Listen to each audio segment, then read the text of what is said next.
expressed in the following program are those of the speakers and the host, and do not necessarily reflect those of Yoakley Scott Corporation and your sports network. Yeah, I've been closer to Jesus before, so can you help me out?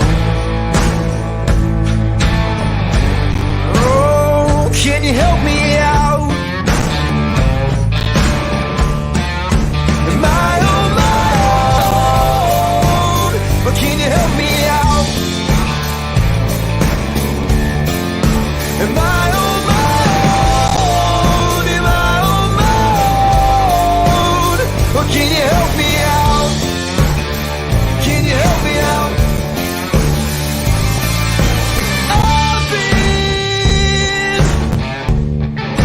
scared to look in my soul.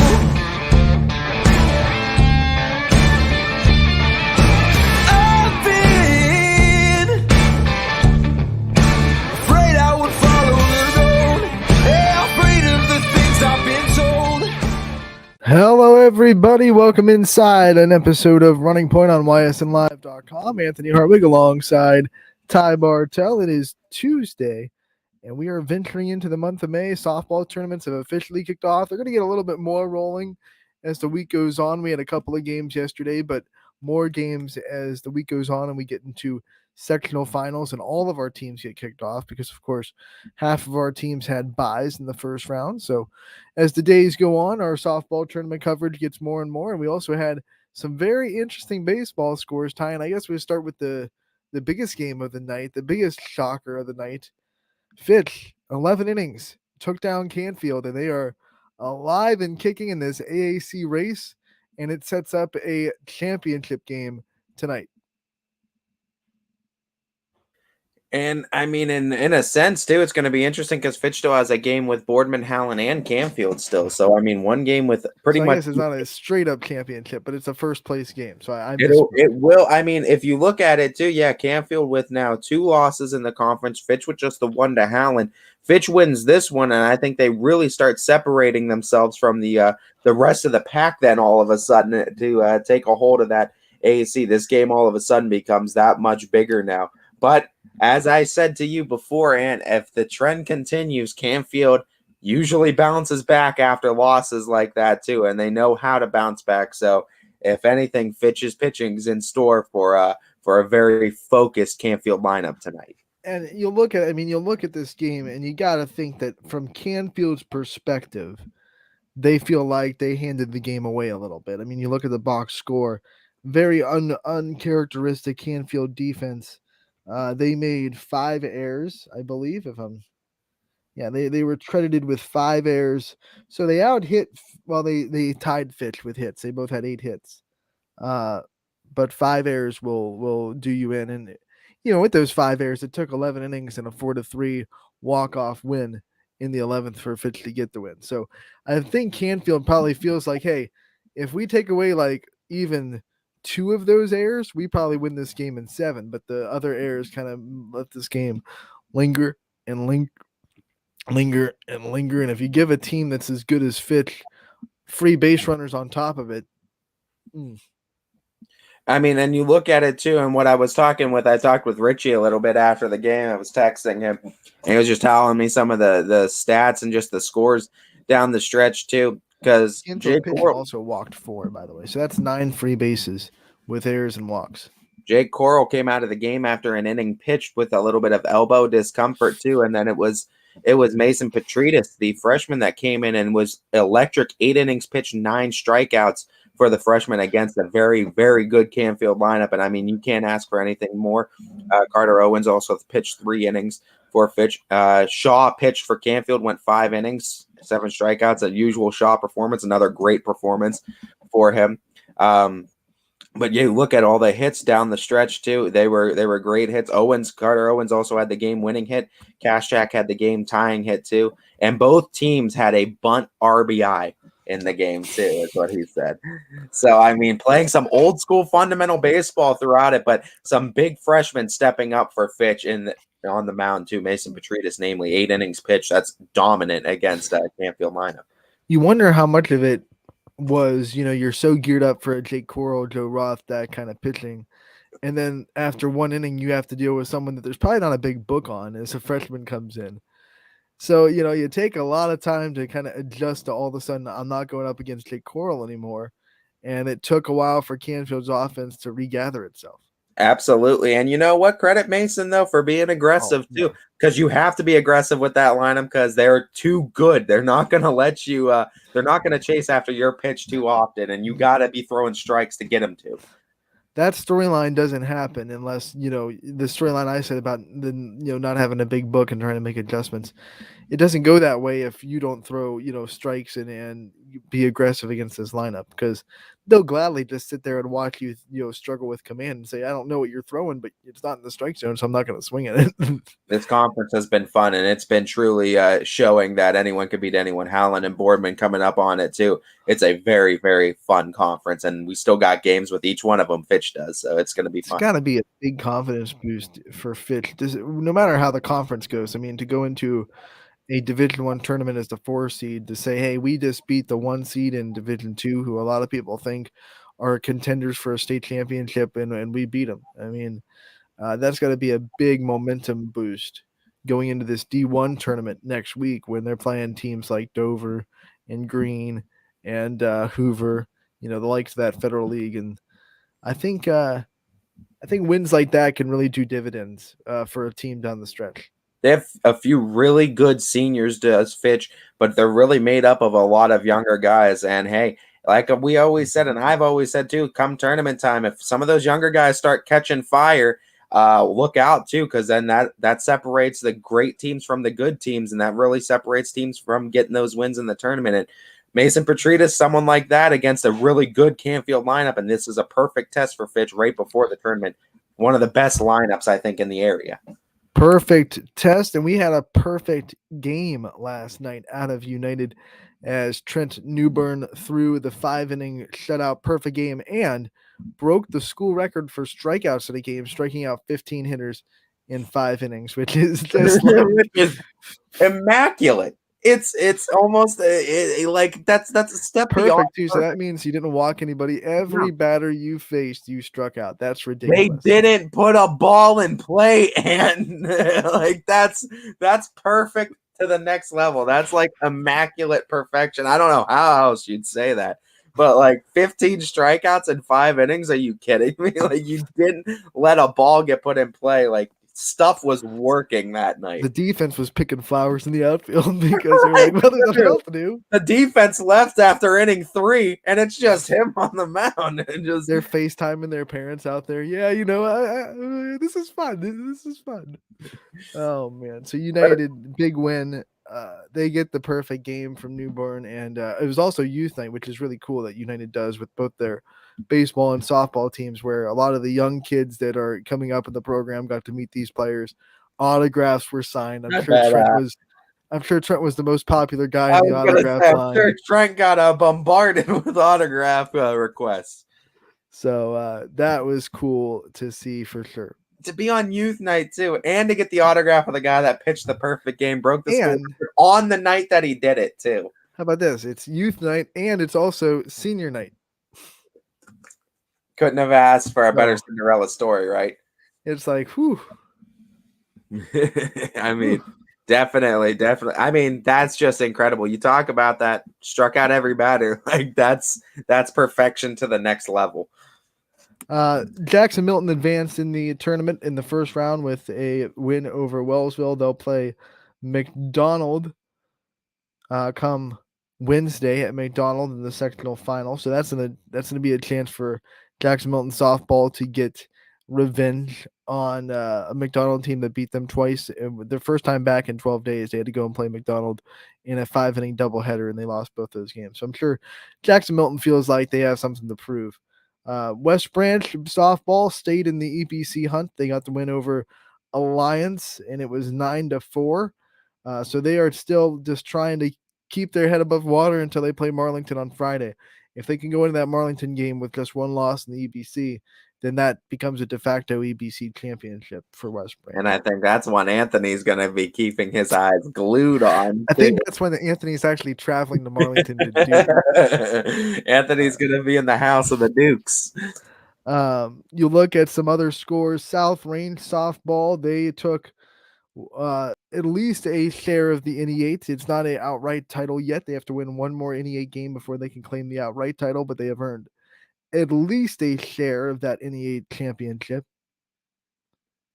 Yeah, congrats to South Range too. I mean, had to get some pretty key victories and tough victories, I might add, down this stretch as well. Came out on top and showcased once again why they are one of the powerhouses in Division 3. And this wasn't, Girard put up a pretty good fight. It was 7-4. South Range got the win. So Girard, they didn't lay down and take it. They didn't lay down and let the Raiders just walk away with the game. And that's exactly what you expect when you look at NE8 play. That's the kind of performances you expect. None of those teams go down without a fight. We have some other scores as well, as South Range Baseball also got the win over Girard. Louisville, how about this? Maddie Benson for softball. She tied the single season Louisville home run record with 11, as she homered in their win over Minerva 13-6. She's a sophomore, and she already has a share of the program record for home runs in a season. 11 already. That's amazing too. And I mean, that still has games to play. Thunderstick. Oh yes, I like that. I came up with that, didn't I? You did. Way back at the beginning of the season. I like the name, the Thunderstick. Poland softball got the sweep over Niles on senior night. Columbiana, they threw a combined they got the outright. Excuse me, it was someone else that threw the combined no-hitter. But the Columbiana Clippers, they won the outright EOAC championship. Remember, this game started with a 4-0 Columbiana lead because it was continued from a game early in the season. United fought back. They got 2 runs, made it 4-2, but they could not come all the way back. So the Clippers win, and they get the EOAC title. Yeah, and congrats to Columbiana for coming away with the EOAC championship too, as the Clippers keep clapping along, getting ready for the tournament. Boardman baseball got the win over Howland, and it was a decisive one. 10-2 victory over the Tigers. The Spartans were rolling on all cylinders on the baseball field, but Howland got their revenge on the softball diamond as they got the win over the Spartans. That one was a 9-4 final score. 7 runs in the 5th inning for Howland, as it was tied at 2. Boardman tied it at 2 in the top of the inning, and Howland responded with a 7 spot in the bottom. That lineup is really hard to keep down for long. I mean, Torrey Strines does a really good job through four innings, keeping them really out of whack, especially with runners on base. That girl pitches so well when runners on base. The meat of Howland's order came up with runners on second and third and 1 out, and she struck out Brooke Tater, who has 8 home runs, struck her out, and then struck out Kayla Campbell after her. So boom, boom, 1-2, just boom, boom, strikeout against the 4 and 5 hitters of Howland to leave 2 runners on base. That was when I knew, okay, Torrey came to pitch. Here we go. And then eventually Howland just made their adjustments, put balls in play, put some pressure on Boardman's defense, and the tires came off, and Howland got the win. Those 2 teams will play again on Thursday. Howland's got, I believe, they're playing Fitch tonight. They're going to have a makeup game with Fitch tonight, and Boardman will play Canfield tonight. Both of those just trying to stir up the regular season matchups, even though Fitch has already clinched that AAC championship. Yeah, and I mean, still some good matchups for both of these teams, too, to get into a little bit before the tournament starts. Yep, and that tournament starts Wednesday for both those teams. Howland will be hosting Louisville, and Boardman will be hosting Uniontown Lake. So yeah, that Howland Louisville matchup is going to be so fun. It's going to be so fun. And I mean, if I'm not mistaken, and I don't think I am, I'm pretty sure our buddy Noah Ricks is going to make that call. He's got it, and I kind of went there. He hadn't been there. I texted him yesterday. He hadn't been there before until tomorrow. Tomorrow he'll be there. I don't know. I got my days mixed up. Yeah. Tomorrow he'll be there, but I texted him to see if he'd been there, to know if they're where do they set you up? Is there power? Yada yada.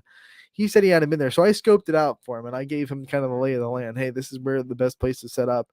There might be power in here. Yada yada yada. So Noah Ricks will be absolutely set tomorrow, and it's going to be a great game between the Tigers and the Leopards, a cat fight in the all sense of the word. Yes, it should be, and it should be an exciting matchup for that one too, to see which one will advance. All right, we have a guest joining us on Running Point. It is Emily Denny, senior from Poland, who has celebrated the senior night last night with a sweep over Niles. Emily, thank you so much for taking the time to join us. Thank you for having me. I'm excited. Emily, let's first and foremost just talk about this senior night, because it's a time of reflection, I think, and I think it's a perfect time to talk about it. Reflect on this season. I mean, with battling the rain, as all these other teams have had to do, as well as you've had a COVID year inside of your high school career. Kind of reflect on your whole experience too, and just give me some of those highlights too. And what are you feeling about this season right now? I definitely think the weather has been a challenge. It's been unfortunate because we've had to, reschedule some conference games, which obviously take priority over some non-conference ones, which I was kind of excited about. Like we had to cancel a Boardman game for a South Range game. But the rain has definitely given us more time with practice inside. So we've gotten to work on our hitting and our, really gel as a team this year. So I'm excited for that as the tournament comes up.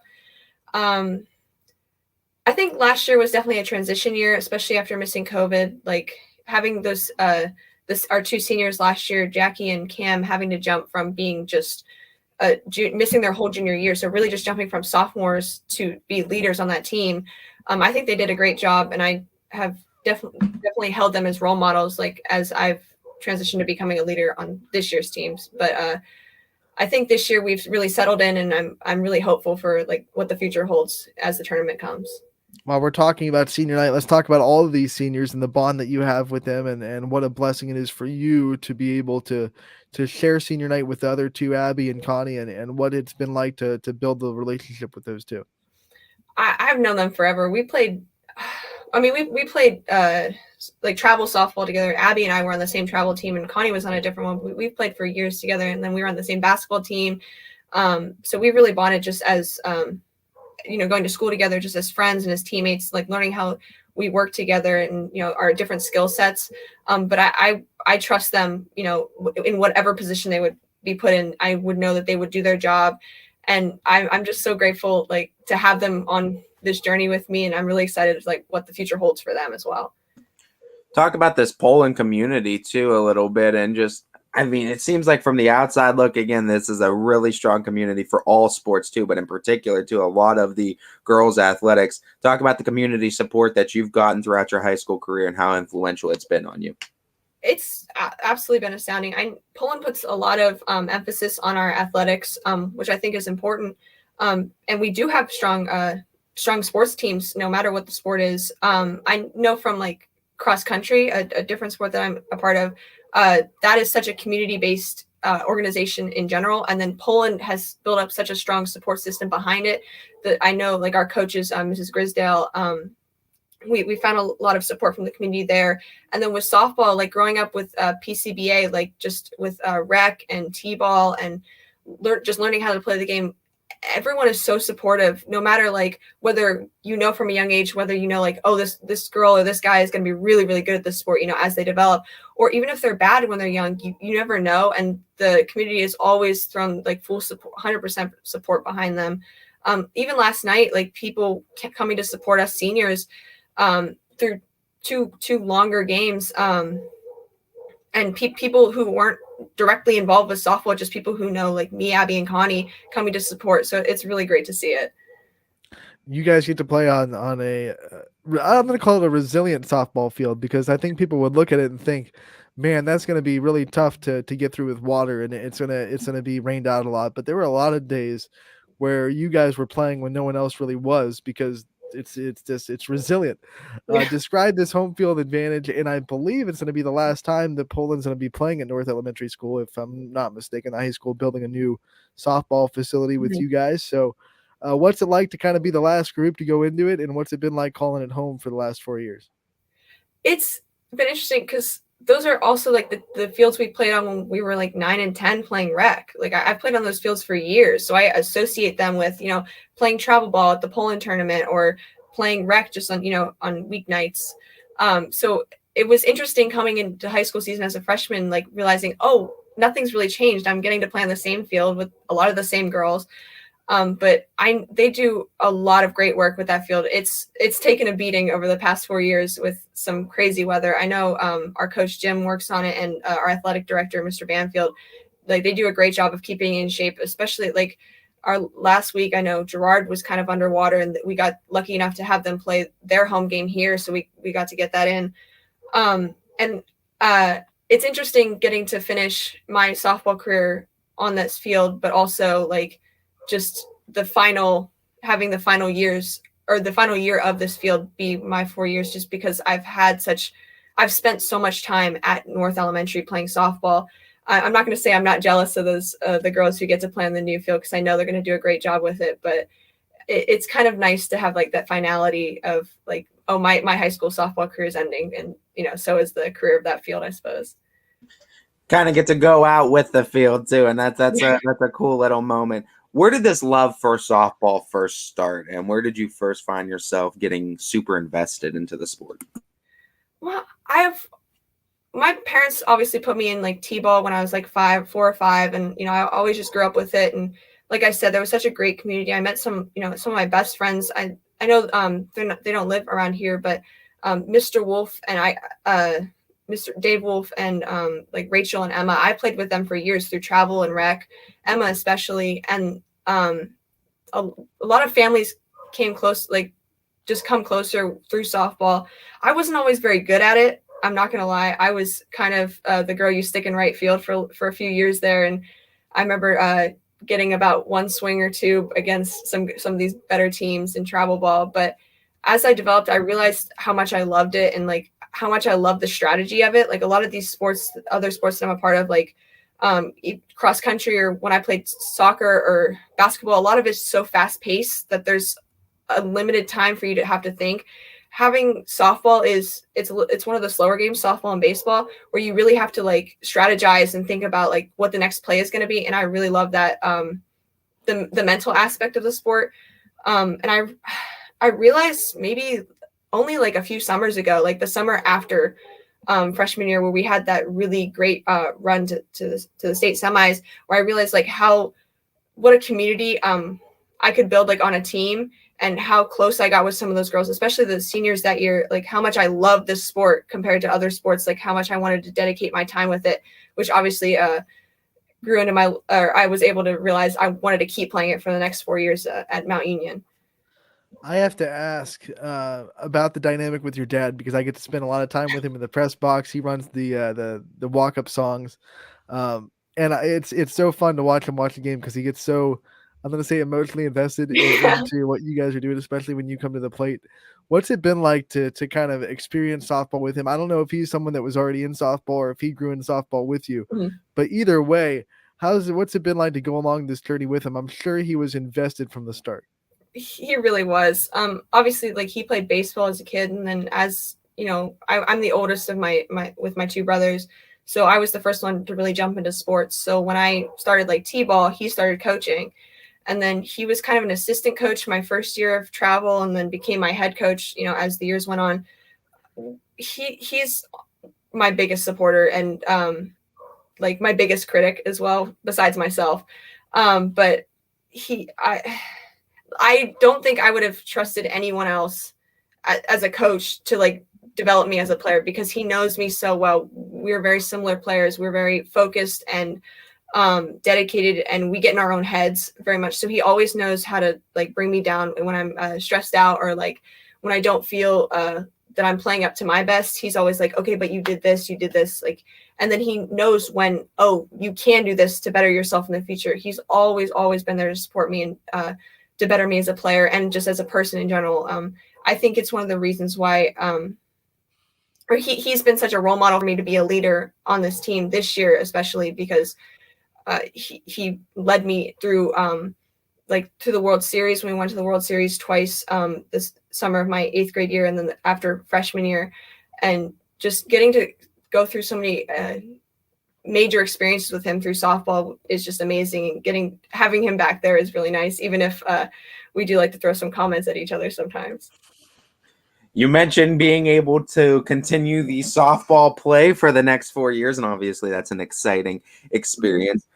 Playing or getting that kind of guarantee to play the next 4 years. First and foremost, what was what made that decision so easy for Mount Union?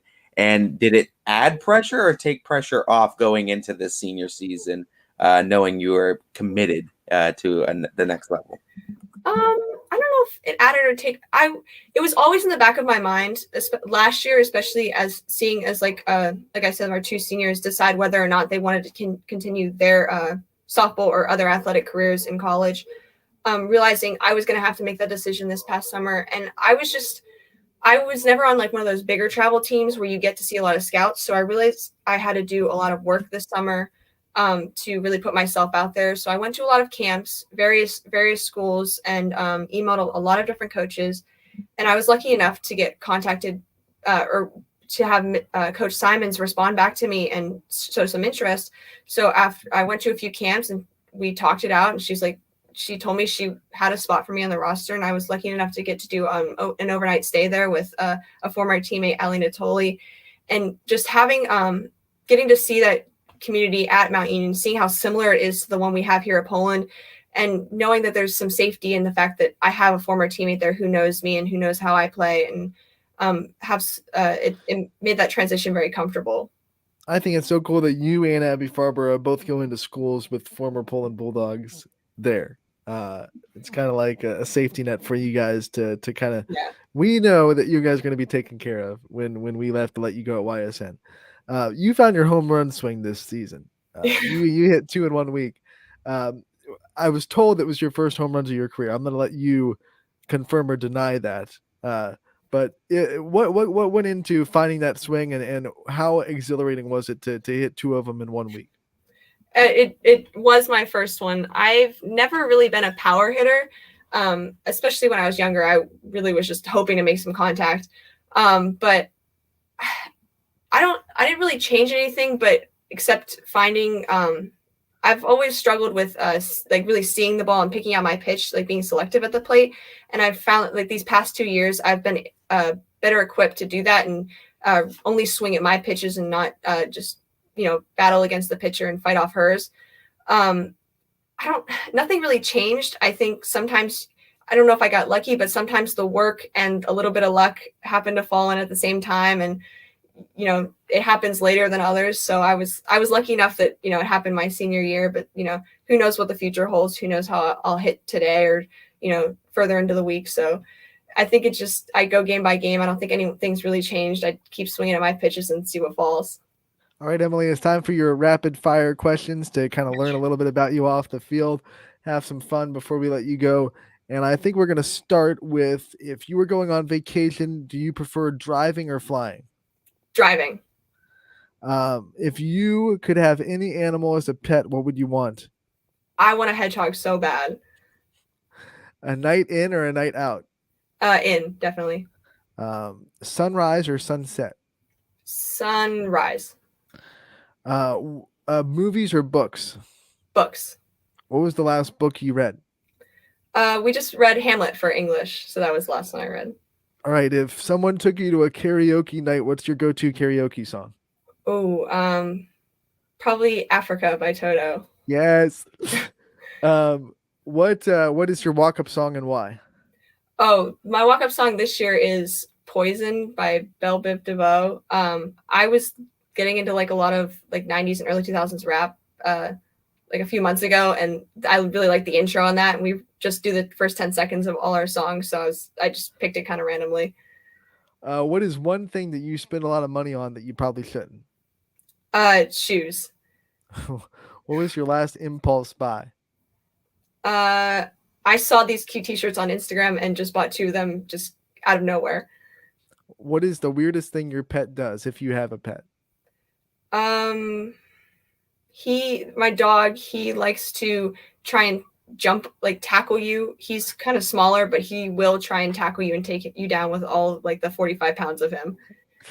All right, so we'll stay on the track of your dog. If your pet could talk, what would he say about you? Oh, he'd probably yell at me for not feeding him enough or something. What is one word that you struggle with pronouncing? Comfortable. I used to or comfortably. I used to say comfortably when I was younger. I could never get it out. Get it out phonetically. Yeah. What is a non-existent animal that you wish existed? Ooh. Dinosaurs exist, but I would really, really like to see a dinosaur. What world record do you think you have a shot at beating? Maybe books read if I keep going through my life. Ooh, okay. What's your favorite book then?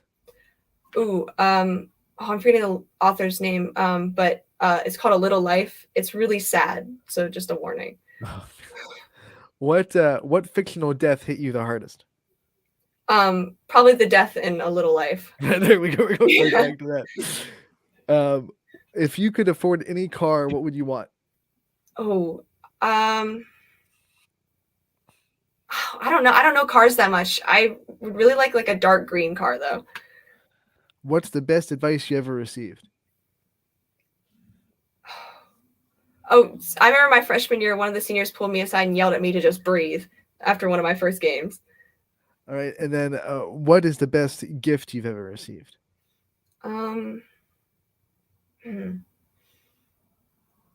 Probably no one really knows what to buy me because I don't have a lot of crazy hobbies, but everyone gets me like Barnes and Noble gift cards, so those always win. All right, last one before we let you go. What is your hidden talent? I think I have a strong enough singing voice to sound good in the shower, but that's the only place though. You get different acoustics in the bathroom. Yeah, right.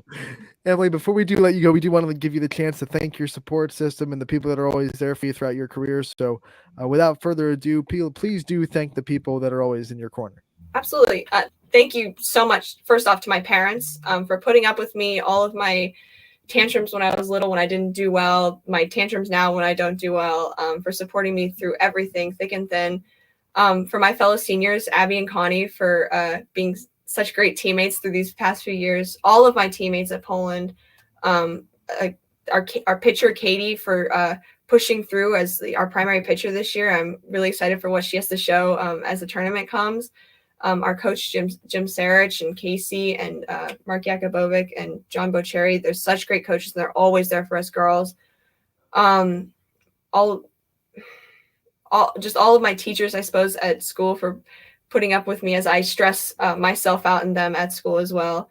And just anyone who's really ever said anything supportive to me after or before a game, because I do tend to get in my head. So any kind words really help.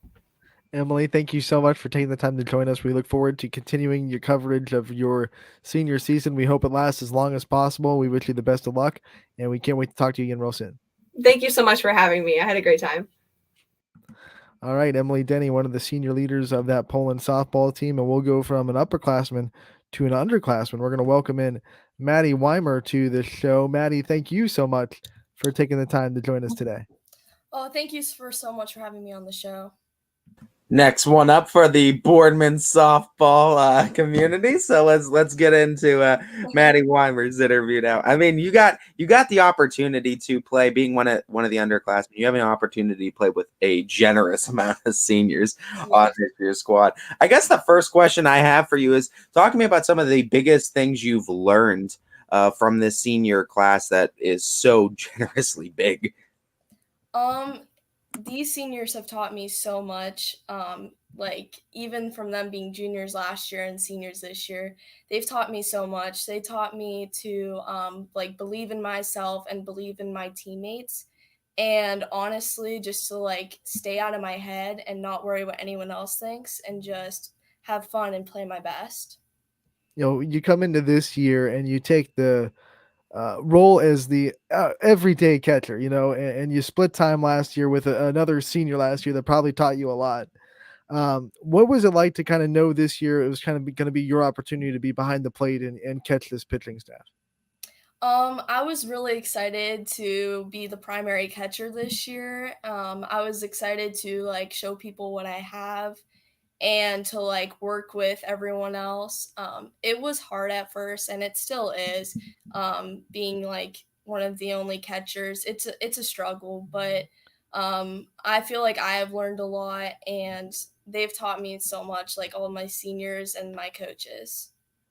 What's the dynamic of catching for a senior Maddie Lester where maybe there's some things to be taught or some things to be learned there, as opposed to a Tori Strines that's coming up, learning the game maybe a little bit, learning the varsity level, and maybe some things that can be taught on your end?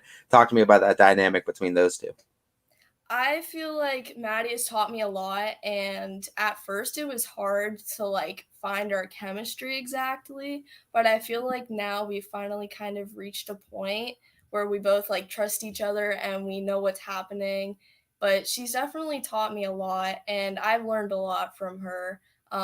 She taught me a lot about like different framings and stuff, and like different ways to set up, and I feel like I've learned a lot about her too and how her pitching style is. And yeah. You definitely do a lot behind the plate, but let's talk about you at the plate too, because you're third on the team right now in batting average. You've come into this season and just taken this bat by the horns. What has been what has made it so easy to succeed this year at the plate? What has been working so well for you? I feel that I don't get in my head usually. Like I try not to be in my head when I'm at bat. And all I have to think about is just getting on base. Like it doesn't have to be an amazingly big hit. It doesn't have to be like an absolute shot to the outfield. It just matters about getting on base. It doesn't matter how you get on base either. If it's a walk, you're getting hit by a pitch, as long as you get on base, that's all that matters. What was the spring break trip like for you to get back out there with the team and just experience that as a whole? I thought it was an experience for sure. We struggled a little bit at first. There was a lot of just aspects that were a lot different down in Florida. We shouldn't use this as an excuse, but it was very hot when we were there, and we just weren't used to it because we just came off of playing from snow to then like 90 degrees. So it was different. But the way that Florida plays compared to the way that we play is a lot different. And I think that we weren't ready for it at first, but we overcame it and we did a lot better in the end. Follow up to that, though, I just wanted to know some of the best memories you had, though, as like team bonding experiences that you had down in Florida as well. We all went out to dinner a lot, and we all went to the beach a lot, as much as we could, with also like not trying to exhaust ourselves for games and stuff. I know that after one of our late games, we had Coach Fred got us all pizza and Taco Bell. So we all sat in like the hotel lobby area and we just ate it and we talked and we laughed and had fun. We all really had fun in our hotel rooms and stuff. I know we stayed up and we watched movies and we ate snacks. It was fun. I really enjoyed Florida. You got to tell us about the Urban Meyer story though, because I heard that you just went up and knocked on his door. Is that how it went Yes. down? Yeah, so my house that my parents had and like a couple like another family and stuff, we were all staying in this house, and it was Easter night, and Coach Bernie Bola, one of the JV coaches, he was outside walking and stuff because like you can kind of see the ocean from where our house was at. So he was just like walking and stuff, and he saw one of the neighbors, and he was like walking his dog, and this neighbor was super nice, and but he tended to talk a lot, and he just kept talking and talking, and then he randomly said like, did you know that Urban Meyer lives like right down the street from here? And we were like, no way. So Coach Bernie came in the house, and he looked at some of us and was like, hey, Urban Meyer's house is right down the street. Would you guys want to go check it out? Like, worst that happens is like it's not actually him.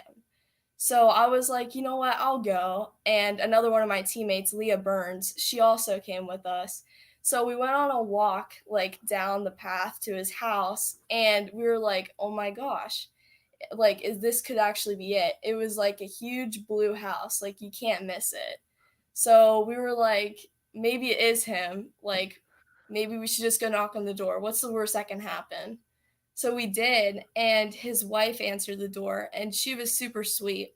And we said we were from Youngstown and stuff, and we know Jim Tressel. And she was like, oh my gosh. And she invited us in and she pulled him over. And it was so cool. And he was talking to us for a little bit and we ended up getting a picture with him.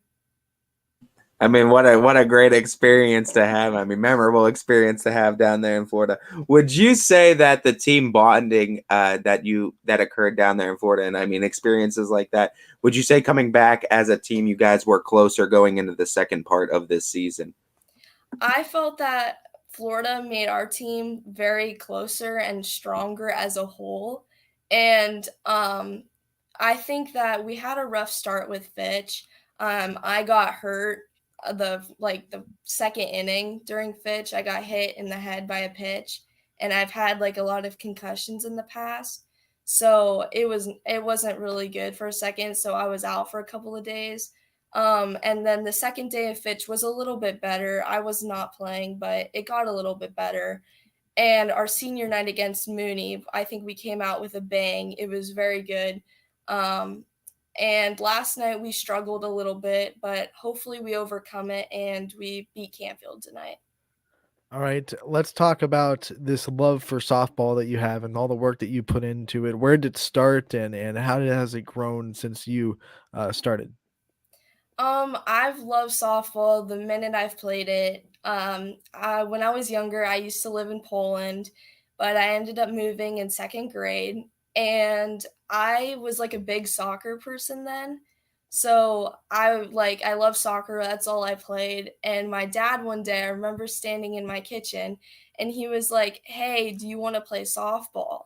I was like, softball, what's that? Like, I don't want to play that. And he was like, just try it out. Worst that happens is like you don't like it. So I started playing when I was younger and I just fell in love with it immediately. Like, I just loved it. And when I was 9 years old, I joined travel softball for the first time. I joined the Boardman Spartans, which then later changed to Steel Valley Storm. But my dad and my mom, they've helped me through it all. And my coaches, Ralph Rivera, he taught me everything I know. And Fred Moots also helped me along the way too. Talking about all these role models that you've had in your life and all these great coaches, what is some of the best advice that you've received that you kind of take with you day by day and maybe you repeat to some other players that kind of help you out? The stuff that I just think to myself that someone said to me before is just play your best and have fun. It only lasts for so long, and just remember to stay humble too. And be respectful towards others, and just play your best and have fun, and don't worry about anyone else or what they're saying. I want to hear about your confidence because you come into this season as a sophomore and to have the success you've had, you got to have confidence from the start. Where does your confidence come from, and how do you kind of keep it on the slopes of softball that inevitably come when you have a down game or you're not hitting the ball the way you want to? How do you keep your confidence up? I just remember that it's just a game and it really doesn't matter in the end. Like, everyone has their own opinions, but I know, like, deep down inside that I know how I play. And if I had a bad game, I just think, well, let's get the next one. And if I do rough hitting, usually after a game, if I don't do good, I'll go home, set up the net, and I'll just hit a little bit until I fix what's wrong. But I just think, like, let's fix it and let's move on. And the game never happened. So just keep moving forward rather than worrying about the past. Would you say that this is a transition year or a year where you're looking to develop leadership qualities, knowing the senior class that's leaving from this season and knowing that you're going to be now one of the upperclassmen going into next?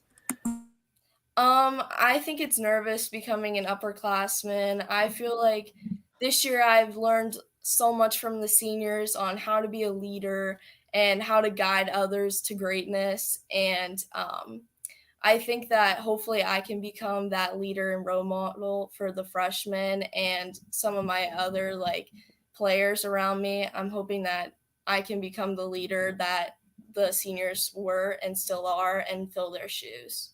We all get to see Coach Moots during the game, and we all get to see, his mannerisms and how he acts on the third baseline. but we don't get to see him off the field. We don't get to see him in practice. Tell us something about Coach Moots that maybe a lot of people don't know that you think they should. He Coach Moots, he believes in all of us, and he knows how what our potential is. He doesn't seem like it, but he's really a funny guy, and he's very kind, and he's a very understanding person too. Let's talk a little bit about this Boardman community and the support you've seen or you've gotten over the last couple of years since you've been playing for the varsity level. How influential has this Boardman community been, and how impactful has it been on your journey so far? They've been very impactful. I feel like everybody's on my side, and they're always all rooting for me, and they always want the best for me and the best for Boardman softball. And if I'm doing something wrong, they'll always text me or something and tell me what's up and how to fix it. And they always tell me to keep my head up and stuff. I feel like I have a very good support system, and they're always by my side. All right, Maddie, it's time for your rapid fire questions to get to know you a little bit off the field. You ready? Yeah. All right, we will start with, who's your favorite superhero? Superman. All right, so we'll go from a superhero to a real life hero. Who is your real life hero? I would say both of my parents. All right. What was one childhood fear that you had? I was so afraid of heights. Do you still have that fear? Yeah, a little bit. Sunrise or sunset? Sunset. What is your guilty pleasure dessert? Ooh, probably ice cream. What flavor? Oh, that's a hard one. Maybe Oreo. Who makes the best ice cream? Handles. Yes. Can't be from Boardman if you don't say Handles. Right. What is the weirdest thing that your pet does? He likes to jump on top of me all the time. I'll just be standing there, and he's just a puppy right now, but he likes to try and jump on me even if I'm standing up. If your pet could talk, what would they say about you? He would probably say, "Come run outside with me and play with me more." What are 4 words that best describe you? I would say energetic, ambitious, funny, and brave. Who do you text the most? Probably my mom. And then follow up, what was the last thing that you texted your mom? Probably something about turning some paper in. All right, this doesn't have to be extremely accurate, but what was your last Google search? My last Google search was a biology Quizlet. I had to look it up so I could start studying for my test coming up. If you owned a business, what would you want it to sell or be running? Probably shoes. I don't know. I'm into shoes, so maybe I would sell shoes. What is your favorite season of the year? Summer. And I think this one was already answered because the shoes. But what is one thing that you spend a lot of money on that you probably shouldn't? I would say clothes in general. And then what was your last impulse buy? Food. Something to do with food. I think I bought like Chex Mix or something like that, and I didn't need it because I already had some at home. Well, what was your last vacation? Florida. And what is your favorite vacation spot? I like going to the Outer Banks. I go there almost every year with my family. If you could go on vacation to anywhere, where would you want to go? I think I would want to go and see Italy. Name one mythical creature that you wish was real. Mythical creature. Maybe like a unicorn. What is your favorite board game? Monopoly. Who wins in family game night? Usually me or my dad. What is your hidden talent? Hidden talent. I'm really strangely flexible, and I can do weird back bends and stuff. What is your favorite Disney character? Probably Princess Jasmine. And what fictional death hit you the hardest? In English this year, we read a book called The Book Thief, and I think like the ending of that book was just hit me the hardest, like the deaths in it. Spoiler alert, it's a sad movie, it's a sad book, and it's about World War II. So basically anything about that subject is going to have a sad ending.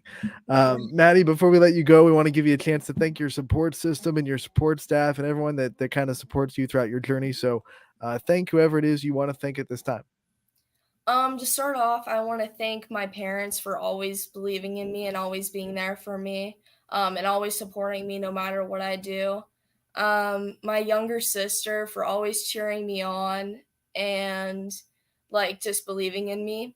I want to thank all of my travel coaches for always like helping me fix whatever I need and answering my questions and believing in me too. They've been there for me since day one. My coach Ralph Rivera and of course Anthony, Paige Dill, my dad. I would also like to thank all of Boardman in general, and especially my coaches and teammates, Fred Moots, Lauren Gabriel, Coach Lindsay, and Coach Bernie. They've always been there for me too. Definitely my teammates, like travel and high school. I love all of them. They always have treated me so kindly, and I don't know what I'm going to do without them someday. All right, Maddie, thank you so much for joining us today. We wish you the best of luck in the rest of your season. We hope it goes as far as it possibly can, and we'll talk to you again real soon. Thank you so much for having me. All right. And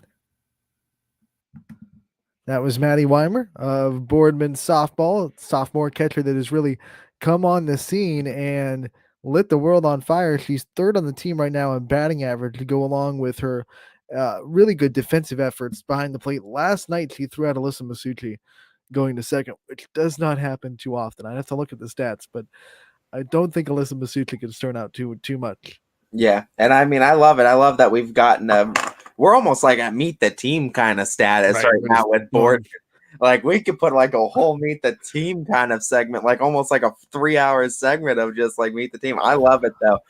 So many great, unique personalities highlighted by a great coach in Fred Moots over there in Boardman. I mean, what else can you say? Another great interview too, and just no sophomore there too. So Boardman, they're going to be around for years to come. It seems like. The crazy thing is, like, we've only talked to 40% of their senior class because they got 10 of them. Yeah, we've highlighted quite a few of them. We're not even halfway through their senior class. We got to get some more on. Yeah, for sure. It's been a heck of a time. Don't forget too, we are also scheduled to have Brady Shannon appear on today's show at 1:15. The Ursuline standout senior and UCF commit too. So that's going to be a great interview coming up at 1:15. As well as we got a power ranking that has dropped too on the girls' side. We got to talk about as well. But I feel the same way you're feeling, and if I feel like you're feeling the same way I'm feeling, I feel like you want to take a break and pay some bills. I was trying to follow that, like, you mean they made us think what we thought we think we thought we think that we thought we thought it? I think. Oh yeah, I think you're right. Yeah, I think we will take a break. We'll pay the bills, and we'll be back with this episode of Running Point on YSN. When looking for home design inspiration, don't just be inspired, be Baird inspired. Whether new or remodeling, Baird Brothers has the latest trends like shiplap to refresh your home. Go from inspiration to installation with our wide selection of in-stock American hardwoods.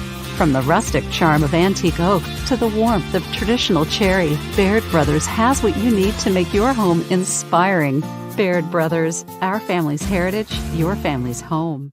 For a great vehicle and a great experience, come to Boardman Mitsubishi today. As always, our full lineup of Mitsubishi models comes with a standard 10-year, 100,000-mile powertrain warranty. Boardman Mitsubishi, your hometown Mitsubishi dealer since 1999. Coca's Pizza, always supporting our community and our local athletes. Stop in on game day or score big and have it delivered right to your door. check out our daily specials at cocospizza.com. That's Coca's Pizza, we serve it hot. At Hubbard Chevrolet, Hubbard can help you get the financing you need regardless of your situation. I'm Tony Page, and I've helped thousands of customers in Northeast Ohio and Western Pennsylvania buy a vehicle. Visit HubbardChevy.com to get pre-approved. Remember, folks, Hubbard can help.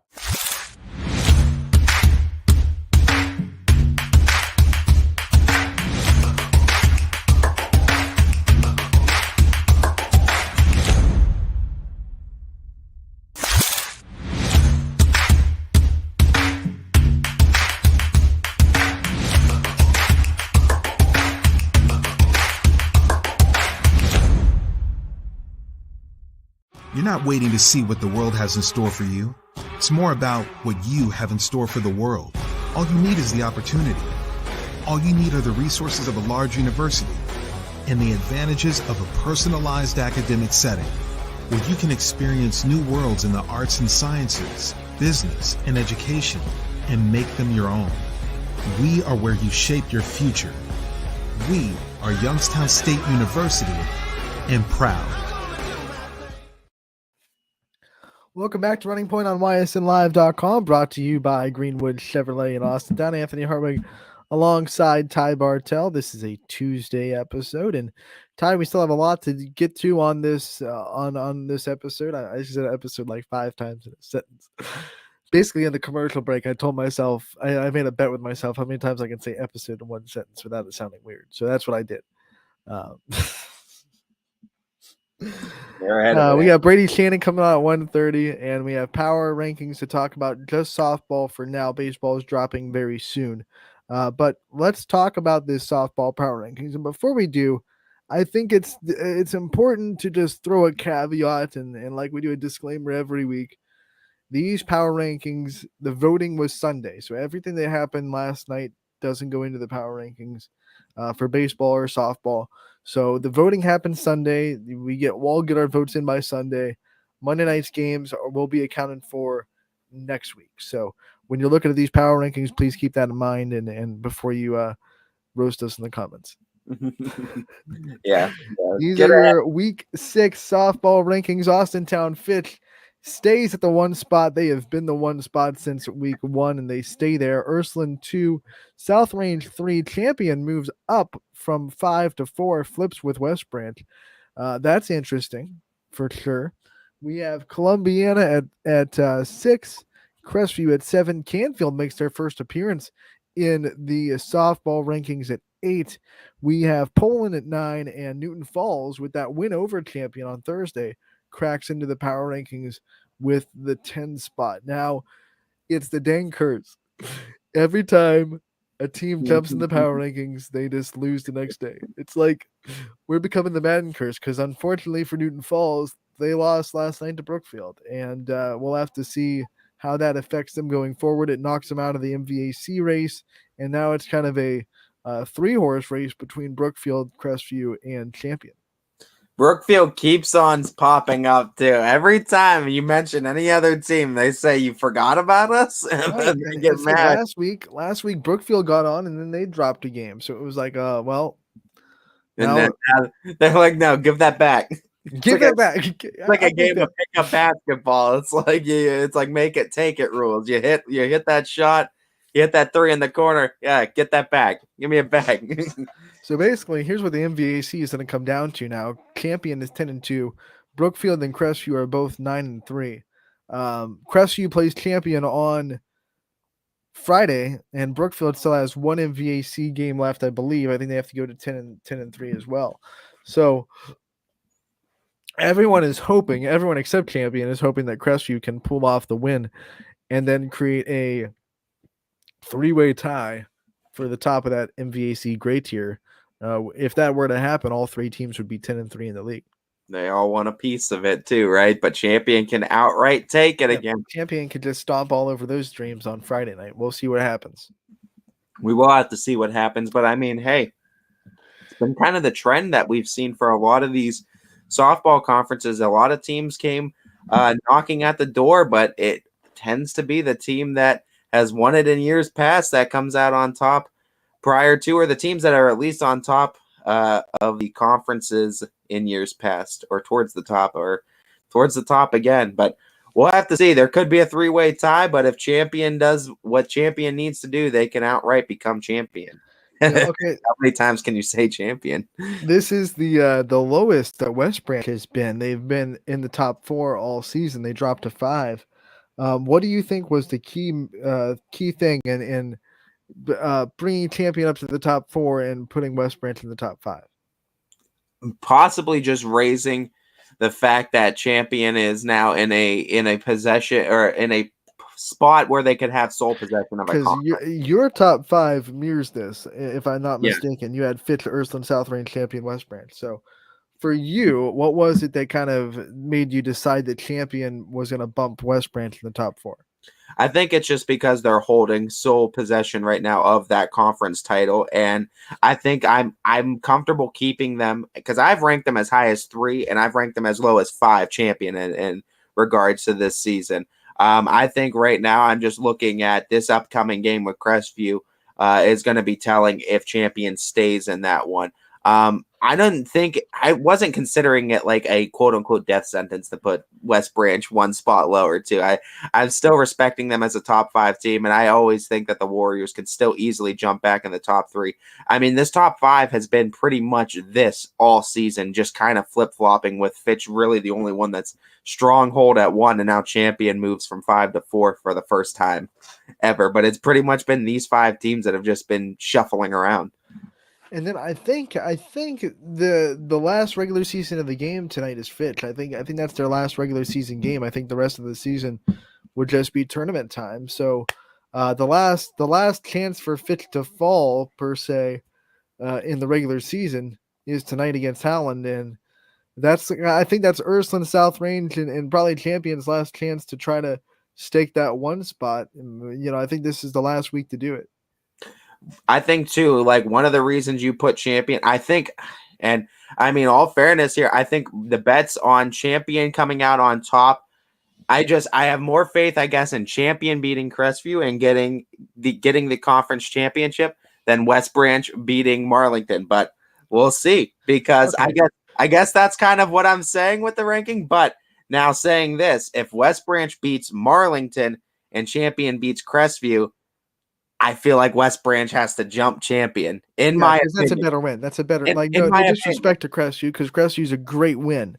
So we're not saying that like it's a dash in the face to Crestview, but Marlington is the top seed in Division 2, and if they were a YSN team, they'd probably be top 3, top 4. And that's not what I'm saying. And like, I'm not saying like it's a huge, like, I think it's like 55% chance that champion can beat Crestview, and 45% Crestview, and 55 Marlington over West Branch. I just placed them kind of where I think things are going to turn out. But now if they both prove me wrong, especially if champion loses and then West Branch wins, yeah, absolutely, West Branch needs to be ranked higher. I just kind of played it out. I want to see those 2 games happen, and then that's definitely going to change, I think, how the power rankings are going to go. Or if champion wins and West Branch loses, I think it's going to stay right where I have it. I think I placed it a week earlier than maybe other people might, but we'll see. We'll see.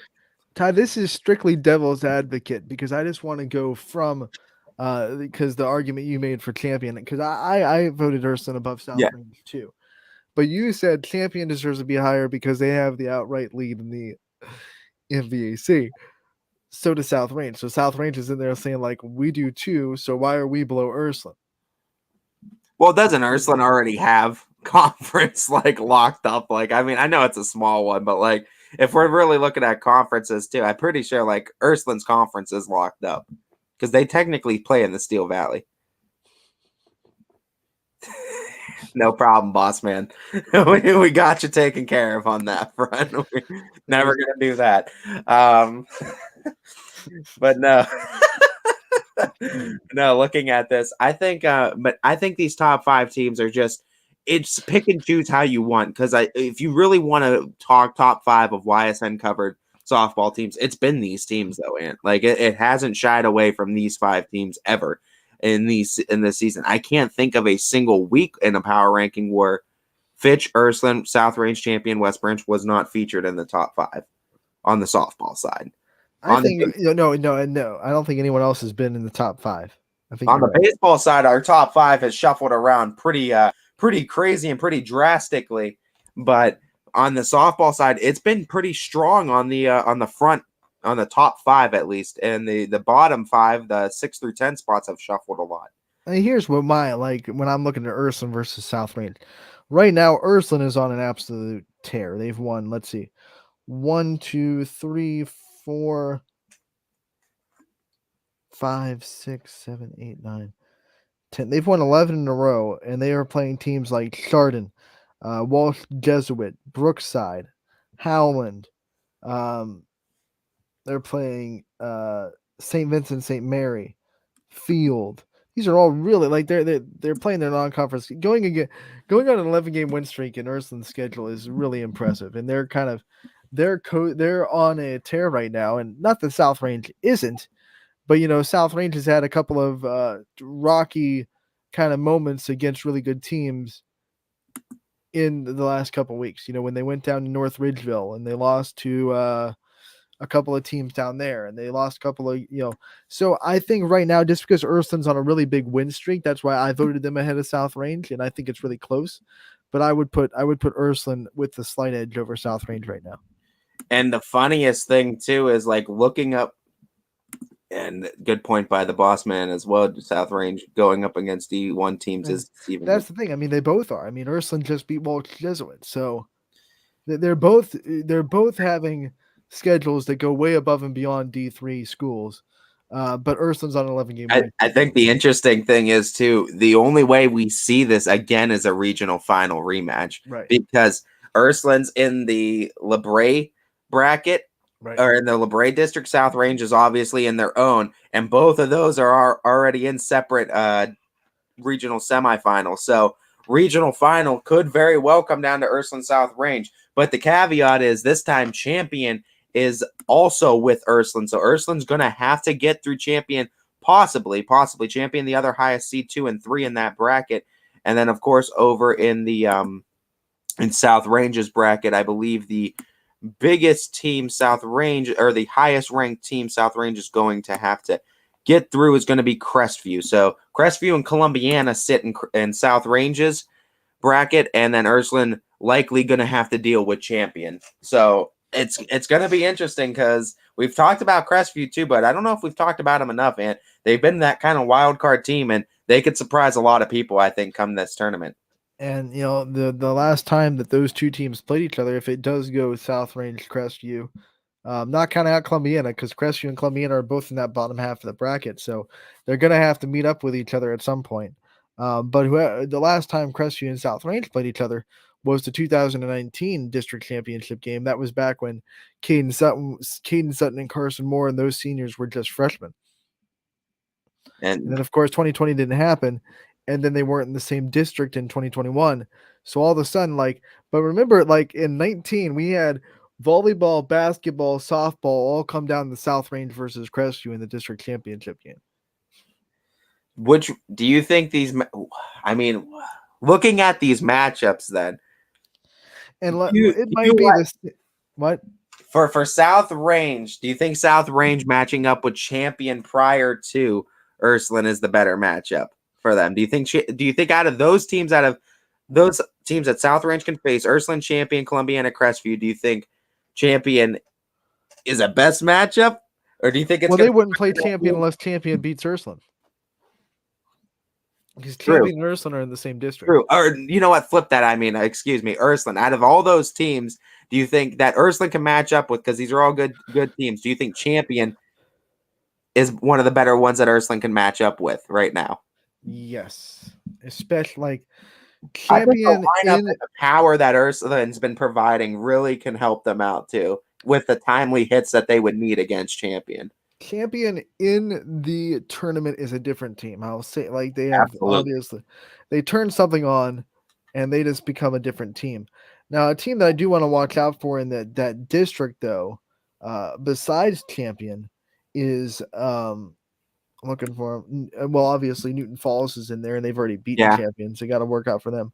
But I was thinking out of Ysn, Rootstown is in this bracket. I think they're a little bit underseeded because they haven't got to play a lot of games, but I know they have talent. They're the 8th seed, and if I was looking at non-Ysn teams that people should keep an eye on in that district, I would say Rootstown for sure. Yeah, and I mean, you got to also mention too, Springfield's there.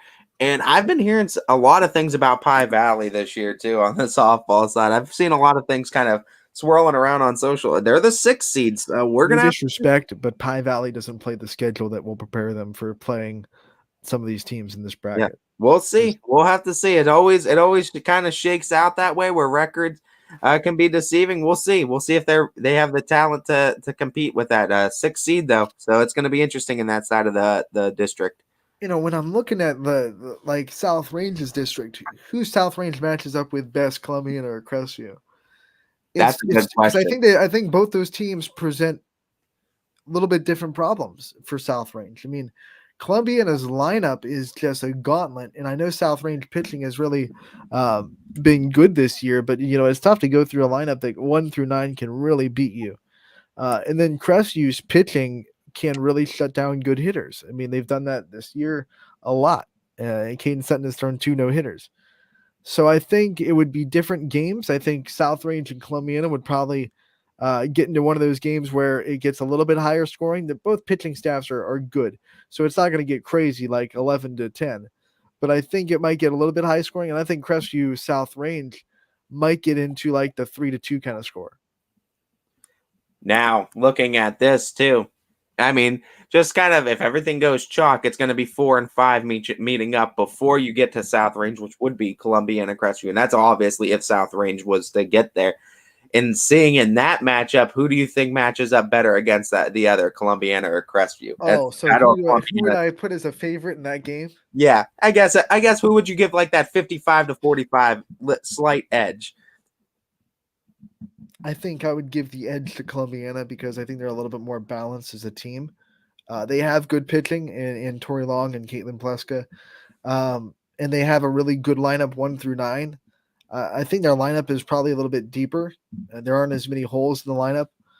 So I would give the edge, but very slightly because I know Caden Sutton is they got Cressy has the edge in pitching, but Columbiana has the edge in lineup. So I would give Columbiana the edge just a little bit because their pitching staff is no slouch, and they have a really good 1-2 punch. Both teams are so similar, though. I'm talking myself right out of it because Brooke Brewbreaker is pitching really well this season, right behind Caden Sutton. So it's like I feel like I kind of flip it a little bit. I would go 55-45 Crestview a little bit just because of how I've seen so much consistency out of Crestview, even in losses. Crestview has been consistently good on one front, and that's been pitching. And they both have really good head coaches. Absolutely, no doubt. When I look at coaching staffs, though, and I look at who Columbiana has helping them, and it's like they've been to a state championship game. They've been to a state championship game. They played in college. They played like having those minds around definitely makes a difference. Columbiana's coaching staff as a whole is just stacked with unbelievable softball minds. Yeah, no doubt. No doubt. And I mean, it's good. It would be a great game too. If everything goes chalk, it could be. And of course, we know 2 YSN teams that can challenge South Range if things kind of go chalk. You could either have Mooney or you could have Waterloo too. That would challenge South Range in the top end of that bracket. So it can be almost all YSN. I think if South Range meets Waterloo, they'll get memories of 2000 and it was Bree Kohler's freshman season. The Waterloo beat South Range in the district semifinals. It was a big upset, and I remember being there for it. And everyone thought South Range was going to run through that district. And I'm sure Coach DeRose and Coach Farron have really big memories. So if they match up with Waterloo, they're gonna feel that loss that they had to them in the tournament, and they're gonna go for it. I think it was 2018 because I think that was Bree's freshman year.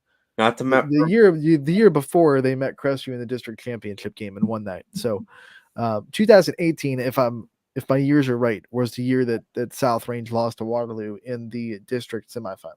Not to forget either that, I mean, if you just rewind back to just this past winter too, I mean, Waterloo beating South Range as well too. And I mean, girls sports as well. I'm not sure how many of them play both sports, but I mean, still as communities too, you're going to remember it's kind of working. It's a little rivalry too between these two. Yeah, there really aren't too many players on that South Range roster that was on the basketball team. Dado, for sure. think that's it. I think On the starting 9. I want to say that there's probably one or two, I think, for Waterloo too. But I think, like I was saying, just the community and the way they back their sports too. Oh yeah, no doubt that they're remembering that too. And like I said, between the schools, it's kind of like a little friendly rivalry between South Range and Waterloo, exchanging punches, and it should be a fun matchup either way, if it's Waterloo or Mooney too, because we know Mooney, come tournament time, you can never count out any Cardinal team. Just like last year, the closer we get to it, the more anticipation is going to build, and the more story is going to build between Ursuline and South Range, and it's going to be the matchup of the century again if it happens, and this time it should be in Madison, Washington instead of at YSU. Out of the YSN teams that are featured in brackets, Anthony, which district bracket are you most excited for? Division 1 through 4. We talked about the LeBray and Camp and South Range brackets in D3. I mean, D2, you're gonna have the brackets down in Jefferson and then Hubbard too. Hubbard should have one. That's where Lakeview's gonna be. Hubbard's in. Salem's in. I mean, Marlington's in it. That's the number 1 seed, Marlington too. I'm most excited for the Jefferson bracket in Division 2. You got West Branch at the top as the 2 seed. I just pulled that one up. And then you got Poland down there in their half of the bracket. So one of those 2 teams is going to have to win the district semifinal. They can't both get to the district championship. And then at the bottom of the bracket, you got Canfield. And that's the one we talked about, where Canfield's kind of like on an island with all these other non-YSN teams that they're going to have to battle through. But, I mean, you look at some of these non-YSN teams that you should be excited about in this bracket, then we'll get to Brady Shannon real quick. You have Perry is the 8th seed in the bottom. You have Aurora, that's a really good softball team. And it's star-studded. And the winner of that district has to go play Worcester Triway, probably, because they're gonna sweep out of their district no problem. They have 4 Division 2 players in their lineup alone. So it's gonna be a tough run. You know, winning that district is gonna be big, and then it's gonna challenge them to try to win the next region if they get to the regionals. So let's go over to the baseball side of things, though. Talk a little bit of Ursuline baseball, since we just talked up their softball program so much, and we have Brady Shannon joining us live on the show. Brady, thank you so much for taking the time to join us. No problem. Thanks for having me. Let's talk about this senior season, Brady. I mean, it's the last hurrah with Ursuline sports. I know you're featured in all kinds of sports throughout the season, but the last hurrah for you and your preferred sport, the sport you're going to college for. What's the senior experience been like for you as a whole, particularly this baseball season? It's been great so far. I mean, we have a whole new coaching staff compared to the last 3 years I've had at Ursuline, and Coach PK and like the Coach Frasco and Coach Tarantino, they're such great coaches, and I mean, the team's really bonding together right now. I mean, right now we're 12-7, and I'm having a pretty good season so far, but there's definitely been like a change in how we do things here, and it's definitely going in the right directions right now. I want to dive into the coaching staff and the new coaches on this team. And every time a new coach comes in, the first job is to get the seniors to buy in, so the rest of the team will. What made it so easy for you and the rest of the seniors on this team to buy into what Coach Kemp was kind of bringing to the table?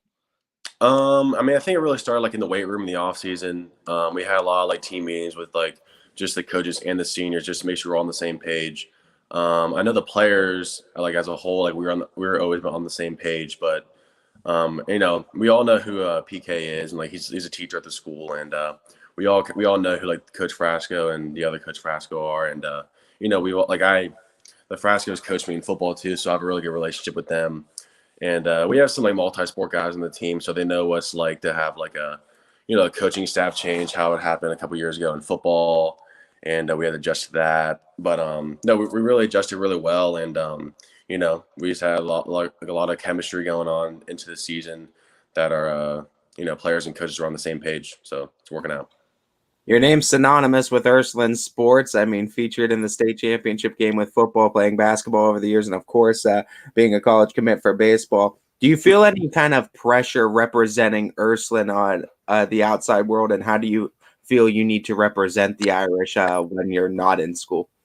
Yeah, I mean, there's definitely pressure, but I mean, I take it more as just like as like a blessing, and just like, it's definitely something cool to have to go to Ursuline to wear, the green and gold on your jersey. And, when you take the field and, everyone wants to beat you. And no matter what sport you play at Ursuline, you're going to get the best game out of everyone you play just because, you're just going to, you're a private school in Youngstown and the only two private schools are us and Mooney. So everyone's going to want a shot at you no matter what sport you play here. And I've learned that throughout the years here, just in all three sports I play. So, outside of sports though, I kind of I'm proud, so I don't think there's really much pressure. I think it's more just being proud of where I go to school and, the people I'm friends here with and the coaches I have and the teams I play on.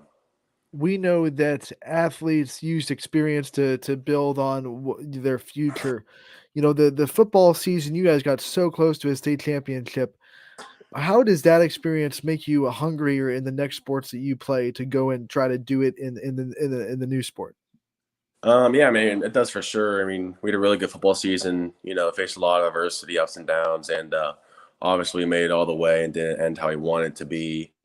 But it's definitely given me motivation, and I think it's definitely prepared me for what's ahead in my, my athletic career at UCF and beyond that. So I think, obviously it was hard to handle at first, losing the state championship.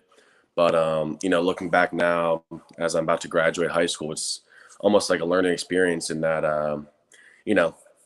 and it's really going to help me and like the other guys who are going to college that we learn from it and grow from what we built here and the things we accomplished. And I think from a baseball standpoint, I think it's really prepared us for like big games and, playing in front of a lot of people. And just I think now playing at that big stage, it's prepared me to play at any kind of stage in the rest of my career. So, what impressed you the most about UCF that made it so easy for you to sign on? I wanted to go south to begin with, whether it's football or baseball. But the one thing that really stood out to me was the coaching staff. I think there's about 3 coaches there that are from Southern Ohio, so they know what it's like to be from Ohio, and they take pride in that. Also, the relationship they build with their players compared to the other schools I talked to throughout the recruiting process, it really stuck out to me, like how much they care and the time they put into them, and not just like on the field, but off the field, like having personal relationships with them, and not just like the head coach or assistant coaches, it's like all of them, the strength and conditioning coaches, nutritionists, all that. They always, especially being on my official visit, it really stood out to me just like how much everyone's just like one family there, and that really stuck out to me. And also just it being in Florida, that's where baseball's really big down there. And, my goal is to make it to, the biggest show in baseball. And I feel like that's where it's going to help me do that. To go deeper into that question, was there one moment or one conversation that you had with either a coach or a player that made that decision like click for you?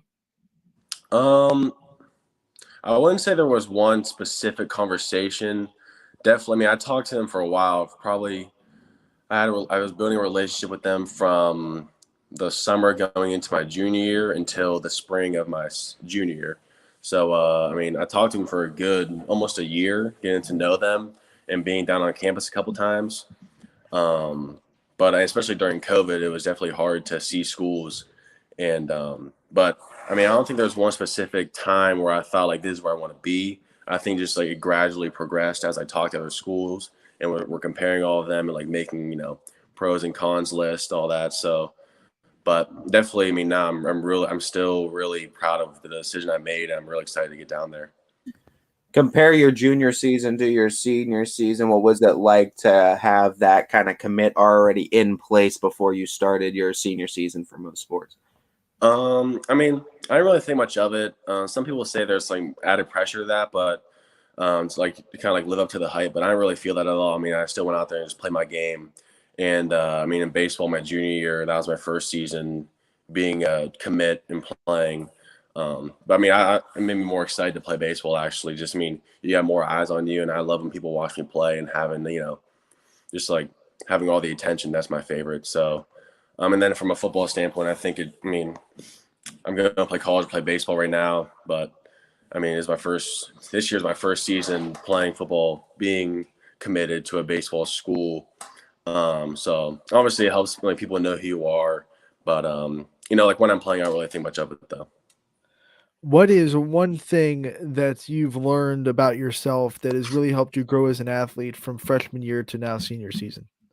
One thing is probably just there's always going to be adversity. It's just a matter of how you respond to that. I think throughout my 4 years in all sports I play, I've faced, things on off the field, coaching staffs being changed, coaches coming in and out, different transfers. And like this year, I broke my thumb a couple weeks ago and I had to battle with that. So just like a bunch of different things I had to battle throughout these 4 years here, and just always, my freshman year in football, we were 1-9. My sophomore year, we were 2-8. And by senior year, we were playing in the state championship. So that goes to show that, to never give up. And I could have easily transferred somewhere else to a team that was better. But, our senior class decided to stick together and, flip the program around. And from baseball, my freshman year, we were a decent team. And, I think it's just really what I've really learned was just, never giving up and always just like sticking with it, sticking to the script and just doing you. And, it's going to work out in the end. And all the people you've gotten a chance to have experience with in your life, what's some of the best advice that you've ever received that kind of sticks out to you?